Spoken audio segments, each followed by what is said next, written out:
Азыр мыйзам бузуулар болсо кайсы жерде толук маалымат бар? Төлөм кейжиде барбы электронный вариант нарушениянын бары? Уруксат болсо жол коопсуздугунун кызматкерлери жооп берип койсун туурабайчы. Милициянын подполковниги Жакыпов, жол кыймыл камсыздоо башкармалыгынын башчысынын орун басары. Азыркы күндө төлөмдө бар, бирок төлөмдө штраф статьясы менен маалыматы гана бар да. Биз мыйзам долбоору өткөндөн кийин биз ошого токтом көчүрмөсүн жиберебиз. Каяктан кандай нарушение кылган бүт бардыгы аныкталат.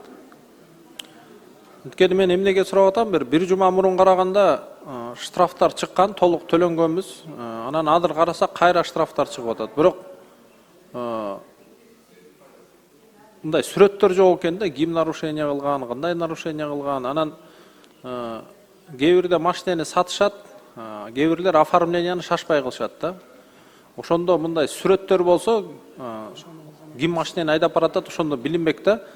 Ал мурунку хозяин кылдыбы же кийинки хозяин кылдыбы, ошондой азыр суроолор көп болуп атат да.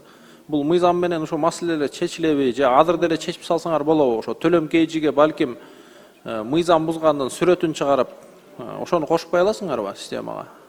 Кечиресиз, именно ушул мыйзам долбооруна ошол кирип атат да.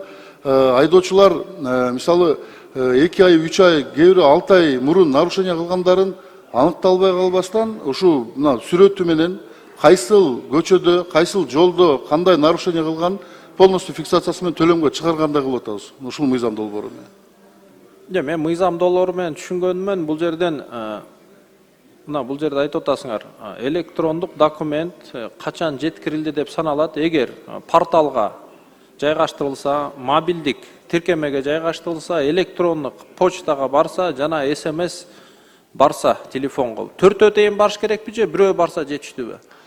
Бул СМС аркылуу, СМС дегени бул то, что нарушениясы бар экенин аныкташ үчүн гана жиберебиз. Кээ бир интернет иштебеген или ар кандай бир ачылбаган моменттерде.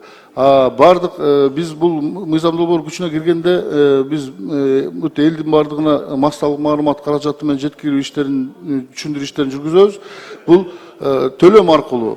Төлөм аркылуу баштайбыз, төлөм аркылуудан кийин башка сайттар менен дагы иштерди алып барабыз. Бул 4 нерседе кылынат чогуу, Туптура. Жалгыз бирөө кылынбайт. Анда мен силерге сураныш бар. Төлөм кейжиге азыр сүрөттөрдү жайгаштырып баштасаңар болот керек, мыйзамы жок делечи. Эми силерде техникалык мүмкүнчүлүк бар да. Анткени элдер түшүнбөй атат. Мен буздумбу мыйзамды, башка бирөө буздубу, сүрөт керек болуп жатат да. Туура. Болот, ушундай болот.